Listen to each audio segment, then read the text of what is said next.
Bonjour à tous, j'espère que vous allez bien. On se retrouve dans un nouvel épisode de podcast lecture et nous allons parler de 4 livres que j'ai beaucoup aimés. J'ai des lectures qui me plaisent bien en ce moment. et la caractéristique de ces 4 livres, c'est qu'il s'agit de pavés. Voilà, des pavés. Rien que ça. Alors, c'est mon souci du moment parce que je suis passée dans une longue période où je lisais des pavés, et où je pouvais lire des pavés sans souci et les finir assez vite. Puis j'ai repris le travail et en fait je me suis vraiment rendu compte que dans ma palle et dans mes envies, eh bien il y avait à nouveau des pavés et donc comment m'organiser, voilà. Bon, honnêtement, au moment où j'enregistre, je m'organise mieux, c'est bon, je pense que j'ai pris le pli, mais je suis quand même passée par une longue période de frustration et je trouve que, comme je vous dis, j'ai retrouvé une organisation, etc. Mais là, je dois choisir un nouveau livre et justement, je suis embêtée parce que je suis encore attirée par des pavés. Enfin voilà. Donc, je vais vous parler de 4 pavés et il s'agit en plus de 4 livres qui font partie de séries. Voilà. Alors, les 4 livres dont je vais vous parler, ils sont là, voilà. Pas besoin d'avoir des instruments, je ne sais quoi, du matériel pour faire du sport. Il suffit d'avoir des gros livres, ça suffit. Alors, nous avons un tome 4 de la série, et ben je pourrais même pas vous donner le nom de la série parce que j'aurais du mal à le définir, mais tome 4 de la série de Camille Agrébeux. Tome 2 de cette série d'Angelina Delcroix, alors là pour le coup c'est Joy Morel, voilà, donc c'est plus simple pour trouver le nom. Série Département V, dossier 64 de Jussi Adler-Olsen. Il faut que je revérifie le numéro de la série, enfin quand je reparlerai de ce livre je vous dirai le numéro, le tome. Et puis là, c'est le tome 7, La sœur disparue de Lucinda Riley chez Charleston. Voilà, c'est parti. Alors, on va commencer avec L'archipel des larmes de Camille Agrébeux chez Livre de Poche. Comme je vous le disais, c'est un tome 4. C'est assez clair dans tout ce qu'on peut trouver sur internet qu'il s'agit d'un tome 4. Voilà. Je vous le dis parce que pour les suivants, c'est pas aussi clair. Donc, dans cette série, on a Un cri sous la glace, Le journal de ma disparition, L'ombre de la baleine, j'ai de la chance, ils sont pas loin, L'archipel des larmes, et ensuite, on parlera de L'horizon de la nuit et de L'énigme de l'Ashtuga. Voilà, le dernier qui me manquait et que j'ai lu aussi. Alors, série, comme je vous dis, pour moi c'est un 4e tome, c'est clair. Pour moi les 2 suivants, c'est bien les 5e et 6e tomes de la même série. C'est clair. En revanche, c'est plus difficile de trouver des informations sur ça. Et autant pour moi, qui les ai lus dans l'ordre, c'est très clair, on est sur 6 tomes d'une même série. Autant quand on regarde sur internet, c'est pas vraiment décrit comme ça. En fait, on est dans une série, pour moi, parce que on retrouve des personnages. Donc on a un tome 1 avec des personnages, on va retrouver certains de ces personnages dans le tome 2, certains des personnages du tome 2 dans le tome 3, certains des personnages du tome 3 dans le tome 4, enfin voilà. Bon, après, à la limite, à partir du tome... Peut-être que le tome 1 est un peu atypique, le tome 2 peut-être encore un petit peu, mais 3, 4, 5, 6, c'est assez clair, on retrouve des personnages. Après... les personnages qu'on retrouve, ce sont des enquêteurs. Parfois, l'enquêteur qu'on voit, eh bien, c'était le même que 2 tomes auparavant. Et on voit bien quand même qu'il travaille avec des collègues et puis qu'il a une certaine chef. Et puis dans le tome d'après, on voit l'un des collègues, toujours avec la même chef. Et puis le personnage principal, on le voit mais comme un personnage secondaire. Enfin, voilà, il y a des liens comme ça. Donc... c'est là où ça peut être peut-être un petit peu particulier parce que c'est pas un enquêteur unique qu'on va suivre non-stop sur ces 6 tomes. En revanche, on va les voir et puis ou alors ils seront mentionnés ou voilà. Et puis c'est une autrice qui peut ne pas être sympa avec ses personnages. Et si vous suivez justement les tomes dans l'ordre, vous allez voir certains personnages, certains enquêteurs, dans leurs enquêtes justement, mais aussi dans leur vie privée. Et cette vie privée, eh bien, elle est rappelée dans les tomes suivants. Donc, c'est... c'est là où c'est assez particulier, c'est que certains ont lu des tomes un ou deux tomes de cette série comme s'il s'agissait de one shot. Ok, ça fonctionne, enfin voilà, il n'y a pas de souci. Mais si vous les lisez dans l'ordre, vous avez plaisir à retrouver les personnages, vous avez plaisir à les voir évoluer, et avec ces petits clins d'œil, ces mentions à des choses qu'on a pu vivre dans les tomes précédents. Et du coup, ça, pour moi, ça ajoute énormément en fait. C'est aussi pour ça que j'aime lire des séries, c'est parce que je retrouve les personnages et que je suis... Enfin voilà, c'est des suites en fait, et je trouve que c'est super chouette. Donc voilà, bien sûr que certains de ces tomes-là peuvent être lus comme des one-shots, et puis du coup c'est super parce que c'est super vendeur, ça n'oblige pas à rattraper une série déjà en route. Quand le tome 6 sort, il n'y a pas besoin de lire les 5 premiers, et c'est tant mieux. Donc voilà, ça c'est... Même les auteurs eux-mêmes hein, le disent, hein, mais oui, vous pouvez le lire comme un one-shot, ok, mais en même temps, le même auteur s'est embêté à faire des liens sur ces personnages de tome en tome, et enfin pour moi c'est en fait c'est la différence entre un j'ai adoré et c'est un coup de cœur en fait. On peut avoir j'ai adoré parce que c'était un super one shot, c'est un coup de cœur parce que c'était super pris comme un one shot, et en même temps j'ai retrouvé ces personnages, etc. Voilà. Et puis on voit les, enfin donc vraiment pour moi ça ajoute en fait, c'est la cerise sur le gâteau. En plus de ça, et ce qui peut aussi perturber, et ce qui perturbe peut-être certains sites de lecture qui n'arrivent pas à admettre que si c'est bien une même série du tome 1 jusqu'au tome 6, eh bien, ce qui peut perturber, c'est que l'autrice se renouvelle totalement à chaque tome. C'est-à-dire que, ok, on voit des personnages, ok, on voit Monsieur A, personnage principal qui mène l'enquête, et Monsieur A, on le voit comme un personnage secondaire du tome suivant, alors c'est Monsieur B qui mène l'enquête. Voilà, donc ça vous l'avez compris, je vous l'ai expliqué. Mais en plus de ça, l'autrice, eh bien... Enfin, c'est comme si on avait un château de cartes, elle construit un livre, et à chaque fois qu'elle recommence un livre, le château de cartes s'effondre et elle fait une autre forme différente quand elle reconstruit un autre château en fait. Enfin pour moi c'est super puissant, et vraiment j'ai redécouvert cette autrice lors du challenge Polar Nordique été 2023. J'avais lu Un cri sous la glace, il y a un moment j'en avais eu un bon souvenir. J'avais lu Le journal de ma disparition il y a un moment aussi. J'avais un peu moins accroché, mais je pense que si je le lisais maintenant, je l'adorerais. J'ai lu le tome 3 là, pour le challenge Polar Nordique été 2023. Et depuis, je les ai tous lus, et voilà, ça a été une redécouverte incroyable, et cette autrice devient l'une de mes autrices de Polar Nordique préférées. J'adore, je suis super fan. Et là, en l'occurrence, j'avais lu le tome 3 parce que, bah voilà, fallait... je voulais ressortir un livre d'elle de ma palle. Donc j'y suis allée, j'ai adoré, et 3-4 jours après, je lisais le tome 4 tellement c'était trop bien, quoi. Voilà. Donc, comme je disais, l'autrice se renouvelle énormément, elle change les constructions, et voilà, c'est un renouveau à chaque fois, c'est hyper intéressant je trouve. Et en l'occurrence, dans ce livre, L'archipel des larmes, qui est peut-être mon préféré de toute la série, et j'ai été jusqu'au tome 6 comme je vous le dis, on est sur une enquête avec un peu passage de témoin. On commence, on est en 1944, alors clairement les scènes de crime font froid dans le dos, hein, âme sensible s'abstenir là, voilà. Donc on est sur un crime en 1944 avec une certaine scène, une certaine, comment dire, oui, une certaine scène de crime mise d'une certaine façon, etc.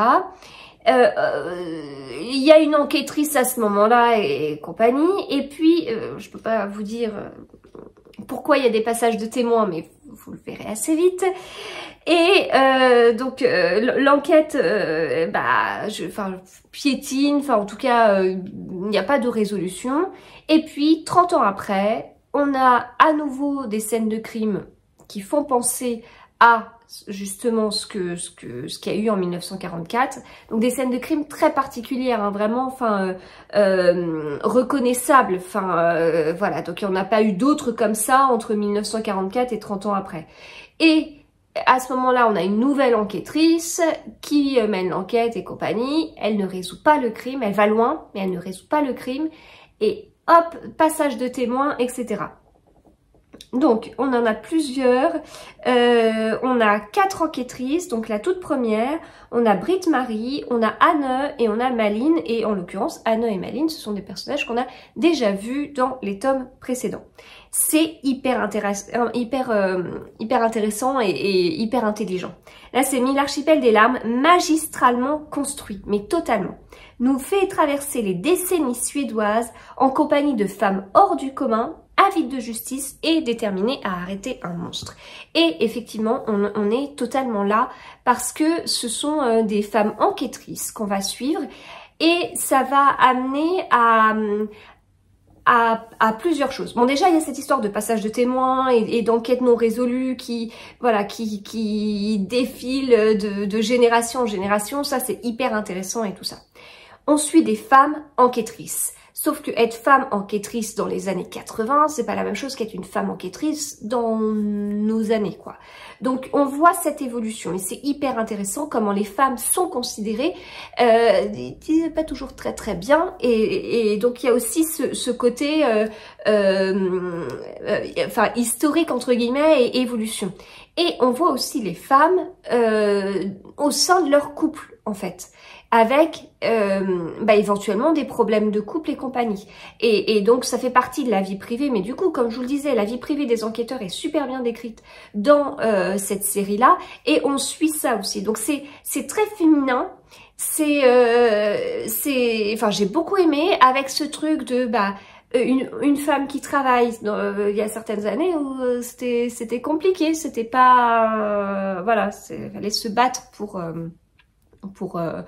pouvoir faire ça, fallait avoir une bonne carapace pour toutes les réflexions qu'on pouvait avoir et vraiment c'est hyper intéressant, parce que en plus de tout ça, l'enquête elle est top et le dénouement est génial. Enfin, en fait, de vous en reparler, je vous confirme que ce livre était trop bien et que c'est vraiment mon préféré de la série. Mais ils sont tous bien, hein, parce que vraiment, ce renouvellement de construction, mais là, c'est hyper bluffant, quoi. On part avec une enquêtrice et tout ça, puis on voit cette histoire de passage de témoins au fur et à mesure, est vraiment... vraiment excellent. Et puis, donc, le sujet, le point commun entre les livres que je vais vous présenter, ce sont des pavés. Et là, on est sur effectivement un tome de 572 pages, mais il se dévore en fait, très dynamique, très bien écrit, très bien décrit, psychologie des personnages super bien travaillée, mais ça fait partie des caractéristiques des polars nordiques aussi. Enfin voilà, vraiment, je l'ai trouvé excellent avec ce côté sujet de société, féministe quelque part et femmes différentes, hein. Enfin quand je vous dis il y a forcément un point commun, il y a ce goût pour résoudre une enquête, cet investissement dans son travail, voilà, il y a des points communs, mais elles n'ont pas totalement le même caractère non plus, elles n'ont pas totalement la même vie personnelle non plus, donc voilà, mais on voit une évolution en fait, et j'ai aimé, j'ai vraiment aimé, sans que ce soit cliché. Bon, il était trop bien. Donc, tome 4. Mais lisez-les dans l'ordre parce que ça va vous apporter quelque chose de les lire dans l'ordre. Donc, comme je le disais, Un cri sous la glace, Le journal de ma disparition, L'ombre de la baleine. Et puis, vous arriverez à L'archipel des larmes qui est trop bien. Je continue avec Si je serais grande d'Angelina Delcroix chez Nouvelle Plume, qui fait partie de chez France Loisirs. C'est un tome 2, j'avais lu le tome 1, je vous en avais parlé il n'y a pas très longtemps, qui s'appelle Ne la réveillez pas, qui était sorti chez Pocket. J'avais bien aimé, mais en fait j'en attendais énormément, surtout que c'était un premier tome d'une série de 4, j'avais très envie d'aimer la série, mais tellement envie que je les avais déjà tous à la maison avant même d'avoir commencé la série, donc j'avais intérêt à bien aimer, et donc le tome 1, bien, mais pas à la hauteur de ce à quoi je m'attendais, pas à la hauteur de ce que j'espérais. Donc voilà, et puis j'avais quand même envie de lire le tome 2, je lis le tome 2, et alors là, il était excellent, voilà. Donc en fait, au moment où je vous parle, j'ai lu les 3 premiers, mais franchement, j'ai trop hâte de lire le 4 et ça me titille justement de commencer, mais on est encore sur un pavé. On a le tome 1, on a le tome 2 et on a le tome 3. Voilà, donc moi j'espère que le tome 4, il sera encore un petit peu au-dessus, mais vraiment, grande différence entre le tome 1 et le tome 2, et vraiment, trop bien. Une série excellente. Donc, on a Joy Morel, adjudante. C'est une série, pareil, âme sensible s'abstenir, ça peut être un peu violent. Et puis, bon, voilà, les personnages sont pas vraiment épargnés. Et donc, difficile de vous en parler sans vous spoiler des choses du tome 1. Bon, en tout cas, sur l'enquête, on a en fait, on suit assez rapidement une petite fille dans une famille qui dit des propos qui paraissent totalement incohérents aux parents.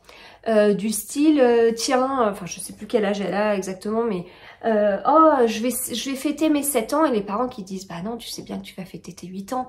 Oh, je m'appelle machin. Bah non, tu sais bien que tu t'appelles autrement. Enfin, voilà. Donc il y a quelque chose d'assez bizarre. On se dit, mince, la petite doit avoir une maladie ou quelque chose. On ne sait pas trop. Bon, on s'aperçoit que c'est pas du tout ça. Pas du tout, pas du tout, pas du tout.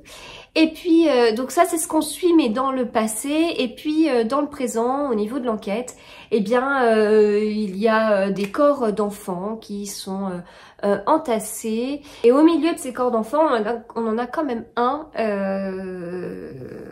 une petite qui n'est pas morte. Et donc, voilà, l'enquête va être autour de tout ça. Donc, vous voyez, on est quand même sur des sujets hyper sensibles, hyper délicats et qui font totalement froid dans le dos. Donc, assez compliqué.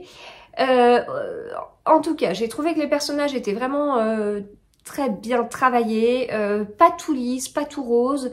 Il y a des choses qui sont compliquées pour eux. On les suit aussi dans leur vie personnelle. Ça rejoint ce que je vous disais sur la série précédente. Mais là, on voit vraiment les policiers dans leur quotidien, avec leur investissement au niveau du travail. Et en fait, on voit des personnages qui doivent faire des choix.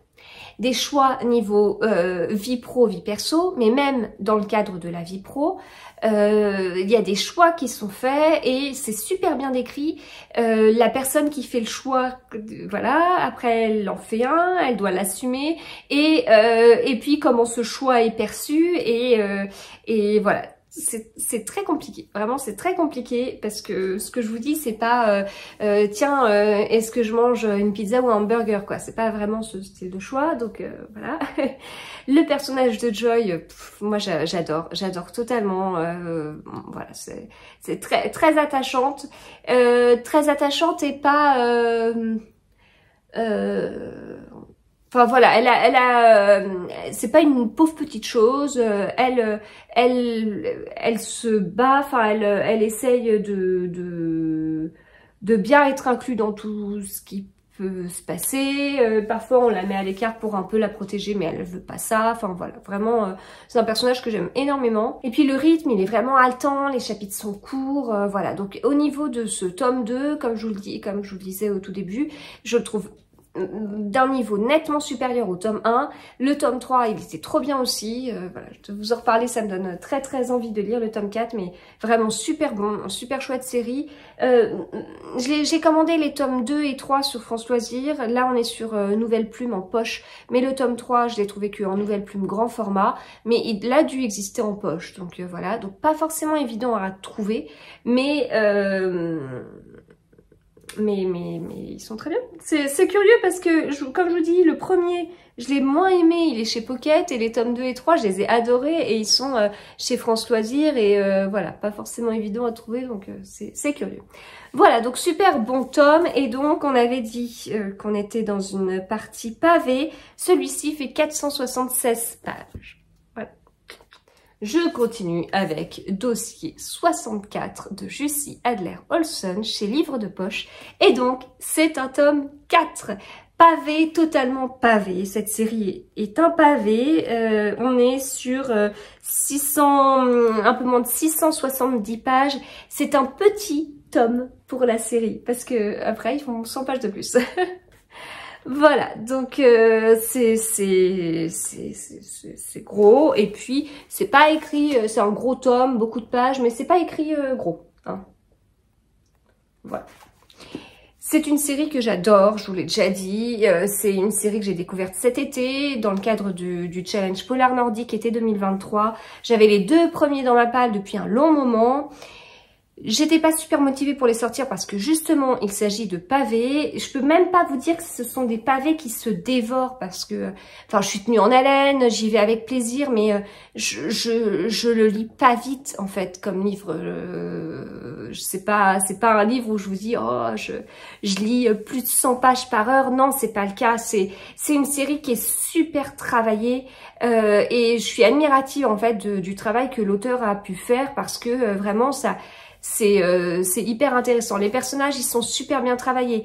Alors, pour le coup, ils ont peut-être un petit côté cliché, mais ça apporte beaucoup, une petite touche d'humour au milieu d'un roman noir. Encore une fois, âme sensible s'abstenir aussi pour ce livre. En plus là on a une partie historique qui fait totalement froid dans le dos. Alors moi on m'avait parlé de ce tome là en disant c'est hyper intéressant sur la partie historique. Et en fait je m'attendais presque à avoir des choses sur l'histoire du Danemark, pardon j'allais dire de la Norvège, non, c'est un polar danois. Et en fait non, on n'a pas des choses sur l'histoire du Danemark à proprement parler. En tout cas c'est pas... on n'a pas eu ce que j'avais en tête. Bon, c'est pas grave, hein, mais en tout cas, il y a des histoires politiques, etc., mais avec des personnages particuliers et qui n'ont pas forcément existé. Mais en tout cas, on a une partie historique qui fait, quoi qu'il en soit, froid dans le dos. Et puis, on voit cette histoire de pouvoir, mais aussi d'autres horreurs, voilà. On retrouve nos personnages qu'on a connus dans les tomes 1, 2, 3. On les retrouve. Jussi Adler-Olsen, c'est pas le style à vous faire 10 pages au début, résumé des tomes précédents, où il vous dit pas, comme vu dans l'histoire précédente, c'est vrai que... Pas du tout. Il considère que les tomes d'avant sont lus, acquis, que vous vous souvenez vraiment de tout ce qui s'est passé et il y va. Voilà, il y va. Donc ça donne presque l'impression... Bon, là, j'en suis au tome 4, j'ai beaucoup de retard dans l'enregistrement de mes vidéos. C'est ce que je vous dis à chaque fois. Je vous ai présenté un tome 4, je vous dis que je suis au tome 6. J'ai lu le tome 6 depuis. Je vous présente un tome 2, je vous dis que j'ai lu le tome 3 depuis. Je vous présente un autre tome 4 et de la même façon que le tout premier, j'ai lu aussi les tomes 5 et 6. Et en fait, pour l'instant, on a l'impression d'un énorme livre de plusieurs milliers de pages qui ont été découpées à certains moments. Alors à certains moments parce qu'à chaque fois on a une nouvelle enquête.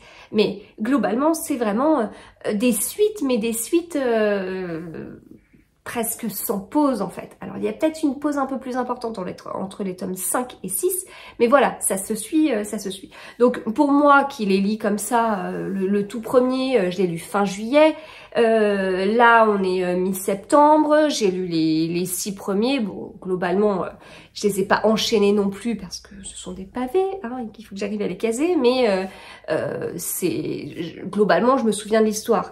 Après si on est sur un rythme d'une sortie par an, bah là je sais pas comment ça se passera. Je ne sais pas. Voilà, donc vraiment écrit comme si on avait lu les tomes précédents. Le dénouement était dingue, il était dingue, vraiment. Alors c'est pas forcément un dénouement qu'on connaît dans les toutes dernières pages, mais clairement il nous mène vers des fausses pistes. Voilà, et on tombe dans le panneau et on peut avoir des méchants tout désignés. C'est plus complexe que ça. Il y a dans la partie, enfin c'est plus complexe que ça parce que il nous mène vers une piste, il nous dit ah je vous ai bien eu, en fait c'est celle-ci et puis psh, en fait non. Donc vraiment excellent par rapport à ça. Et puis en fait au niveau de la construction c'est assez similaire. Alors on n'est pas sur Camille Agrébeux qui à chaque fois détruit ses constructions précédentes pour refaire totalement autre chose. Là non, les constructions sont semblables à chaque fois. On a Karl Mork qui dirige le département V et donc département V, un peu mis aux oubliettes par certains, mais il rapporte tellement d'argent à cette partie de la police danoise que on les laisse faire. Et en fait, il s'occupe des cold cases et un petit côté électron libre. Il a une équipe assez loufoque, originale, et on aimerait en savoir un petit peu plus sur cette équipe justement. Et en fait, d'un côté, on va suivre ça, on va suivre en fait, on va suivre Karl Mork, on va suivre l'enquête, et en parallèle, on va suivre eh bien ce qui s'est passé. Et là, on a vraiment des dénouements intéressants, mais presque dans les précédents, c'est pas forcément la caractéristique parce que on sait déjà qui a fait quelque chose. Après, faut voir comment il va être coincé et tout ça, mais mis à part ce tome-là, sinon c'est pas toujours le cas qu'on a un dénouement de folie. Et donc on va suivre en parallèle l'enquête et puis le meurtrier, en gros. Donc c'est assez intéressant comme découpage. Et puis en plus de ça, on peut avoir en plus des parties dans le passé, notamment sur la partie meurtrier. Voilà. Parfois, on part du passé, on suit le meurtrier, puis petit à petit, on arrive dans le présent et en parallèle, on a l'enquête dans le présent. Les chapitres sont longs, mais au sein des chapitres, on a des paragraphes et en fait, au sein d'un chapitre, on peut avoir présent, passé, on peut avoir Karl Mork et le meurtrier. Enfin, c'est pas toujours hyper bien séparé, découpé. Voilà, donc vraiment excellent tome, une partie historique qui fait vraiment froid dans le dos. C'est très bien construit parce qu'on on ne pense pas à cette partie historique. On voit notamment un personnage, je ne sais plus comment elle s'appelle, mais on voit très rapidement un personnage au début, la femme d'un politicien, et en fait quelqu'un vient la sollicite, l'interpelle et lui dit des choses qui font penser qu'elle a un passé que son mari ne connaît pas en tout cas, et donc là c'est parti dans cet engrenage et ces horreurs en fait. Voilà, donc c'était dossier 64 de Jussi Adler-Olsen. Et je termine avec le plus lourd, le livre le plus lourd, mais en même temps c'est pas un livre de poche, et on est sur... oh si, on est quand même sur 740 pages. Ah bah c'est le plus lourd, mais c'est celui qui a le plus de pages. Ouais. Si on compare avec... Là, à côté de moi, j'ai un tome de Jussi Adler-Olsen en format livre de poche qui a le même nombre de pages. Bon, bah c'est pas ça prend pas la même place dans les bibliothèques, hein. Voilà, donc La Sœur disparue, on est sur le 7e tome de la série des 7 sœurs. Donc j'ai fait connaissance avec les 6 premières sœurs sur des tomes construits d'une façon similaire. On a en fait le père adoptif de 6 sœurs qui est décédé, et il a donné des indices à chacune pour qu'elles puissent retrouver des liens avec leur passé et avec leur vraie famille. Jusqu'à présent, elles n'avaient aucune information, puis elles en éprouvaient pas le besoin. Donc elles sont toutes les 6 adultes. Et donc, au début, le premier tome, on découvre, et puis après, dans les tomes suivants, on s'attend à ce côté où, hop, il y a le go. Comment le déclic se fait? Parce qu'en fait, elles ont toutes les 6 ces indices en même temps, mais elles démarrent pas toutes au même moment. Et puis il y a des petits liens quand même entre chaque sœur, enfin dans le sens où on voit que ça avance dans le temps. Donc quand il y en a une qui a découvert quelque chose, en fait on sait qu'elle l'a découvert aussi parce qu'on a lu ce livre, mais c'est repris dans les tomes suivants, puis on la voit avancer. S'il y en a une qui a un bébé, on voit le bébé grandir. Enfin bon, voilà, elles ont des liens les unes avec les autres. Et puis caractéristique, on est sur des doubles temporalités. Donc on a la sœur dans le présent qui va chercher des indices sur son passé, etc., etc. Et puis on va être dans le passé avec un personnage féminin fort. On a souvent associé à ça un pays et puis une passion. Et puis la période historique n'est pas totalement la même d'un livre à un autre.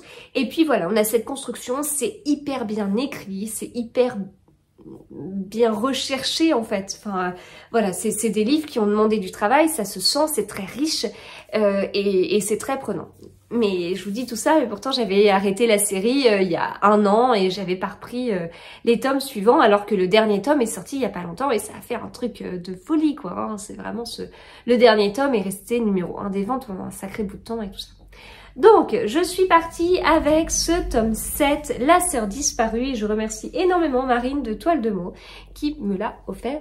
Et dans ce tome-là, on renouvelle un petit peu ce que je vous disais, parce que on ne sait pas qui est la sœur disparue, voilà. Donc, elle fait pas partie des 6, hein, c'est la 7e, on ne sait pas qui elle est. C'est la 7e, et bien, il y a un côté où il faut l'identifier, en fait. Et les 6 sœurs vont être présentes, elles vont travailler ensemble, elles vont avoir un fort lien toutes les 6. Et une sorte aussi de passage de témoin pour aller contacter cette sœur-là parce qu'elles ont des indices aussi sur qui peut être la sœur. Pas évident de bien l'identifier. Et puis, on est sur un passage de témoin au niveau des sœurs et sur une impression de course-poursuite parce que, du coup, eh bien, la famille où a priori il y a la sœur disparue, eh bien, se sont un peu oppressés, surveillés. Et puis, on a comme ça, on a une jeune fille et sa mère et la mère, en fait, va passer presque de pays en pays, se sachant suivie et voilà. Donc la partie présent est pas aussi claire que dans les tomes précédents, non pas parce que c'est confus, mais parce que voilà, c'est le tome qui veut ça. On est sur une sœur disparue, faut bien la retrouver et c'est pas en un claquement de doigts qu'on la retrouve. Et puis de la même façon, on a des parties dans le passé et on va découvrir aussi un personnage, etc., qui a un lien avec eh bien la vraie famille de la sœur disparue. Voilà. Ça se termine où on sent qu'il faut un tome suivant. Alors moi j'ai la chance, il est déjà sorti même s'il n'est pas encore acheté.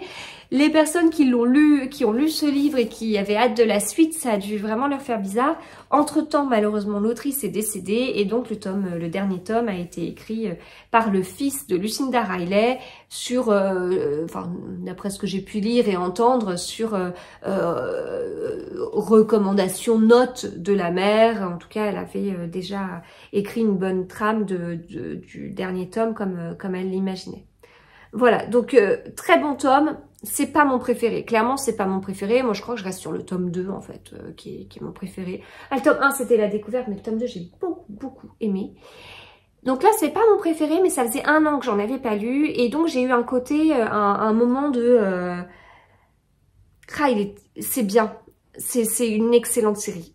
Pourquoi j'ai laissé de côté, pourquoi... Mais j'ai vraiment eu ce côté de...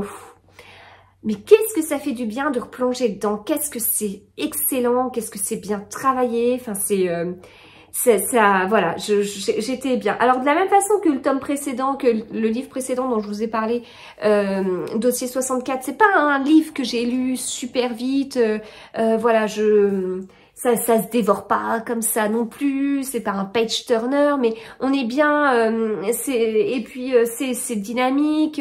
Là on avait ce côté course-poursuite, j'étais très contente de revoir chacune des sœurs, parce qu'on les avait, en fait elles ont chacune découvert une famille, en fait, leur famille biologique qu'elles connaissaient pas, donc on les a laissées dans chaque tome un peu comme ça, à être... Waouh, je me refais une nouvelle vie. Alors ok, mes sœurs, j'y suis très attachée, mais je me refais une nouvelle vie au sein de ma nouvelle famille, éventuellement dans nouvelle famille biologique, dans un nouveau pays, etc., etc. Et puis voilà, là, elles se ressoudent dans ce tome et voilà, c'était très chouette. Donc voilà, bref, rien d'autre à dire. Pas mon préféré comme je vous dis, peut-être celui que j'ai le moins aimé. Ouais, je sais pas, mais en tout cas, c'était le moment où il fallait le lire et je l'ai vraiment savouré et voilà.